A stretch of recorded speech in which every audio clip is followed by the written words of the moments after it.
Au nom du Père et du Fils et du Saint-Esprit. Amen. Viens en nous, Esprit Créateur, visite les âmes de tes fidèles.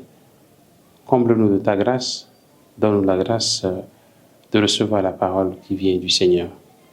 Évangile de Jésus-Christ selon saint Luc. En ce temps-là, Jésus expulsait un démon qui rendait un homme muet. Lorsque le démon fut sorti, le muet se mit à parler et les foules furent dans l'admiration. Mais certains d'entre eux dirent: c'est pas Belzéboul, le chef des démons, qu'il expulse les démons.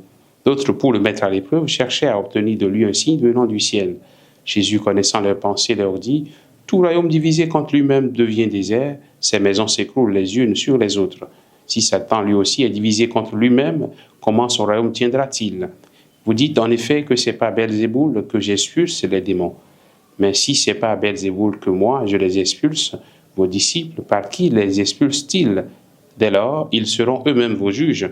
En revanche, si c'est par le doigt de Dieu que j'expulse les démons, c'est donc que le règne de Dieu est venu jusqu'à vous. Quand l'homme fort et bien armé garde son palais, tout ce qui lui appartient est en sécurité. Mais si un plus fort survient et triomphe de lui, il lui enlève son armement auquel il se fiait, et il distribue tout ce dont il l'a dépouillé. Celui qui n'est pas avec moi est contre moi, celui qui ne rassemble pas avec moi disperse. Acclamons la parole de Dieu. Louange à toi, Seigneur Jésus. Bien-aimés de Dieu, frères et sœurs en Christ, nous sommes aujourd'hui le jeudi 12 mars. Nous sommes dans la 3e semaine de ce temps de carême. Jésus vient de guérir un homme possédé par un démon qui le rendait muet. Jésus libère cet homme qui était sous l'emprise du démon.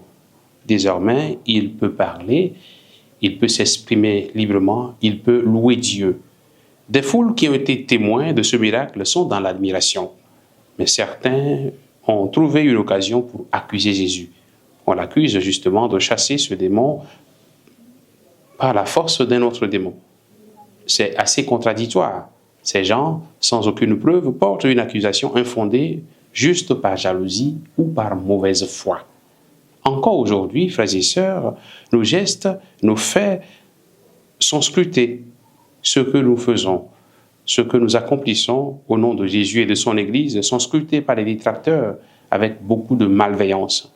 Certains trouvent aujourd'hui du mal dans les actions de l'Église et de ses fidèles qu'on accuse à tort et à travers. Pourtant, Dieu est à l'œuvre. Pourtant, le doigt de Dieu est toujours en train d'agir. Sa main puissante continue d'agir de façon discrète mais efficace dans le monde aujourd'hui. Dieu continue de délivrer des personnes de l'emprise des ténèbres. Dieu continue de redonner la parole à ceux qui l'ont perdue. Dieu continue de chasser les démons, même les plus malins, qui se cachent dans les habitudes, les mentalités et les dispositions intérieures profondes des hommes. Dieu continue d'agir avec son esprit de puissance et de force.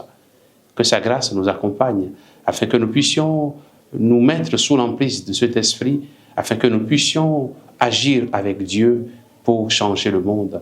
Que le Seigneur nous bénisse et qu'il nous donne son esprit de force et de sainteté pour que nous puissions marcher résolument vers la Pâque et que Dieu vous bénisse en ce jour, au nom du Père et du Fils et du Saint-Esprit.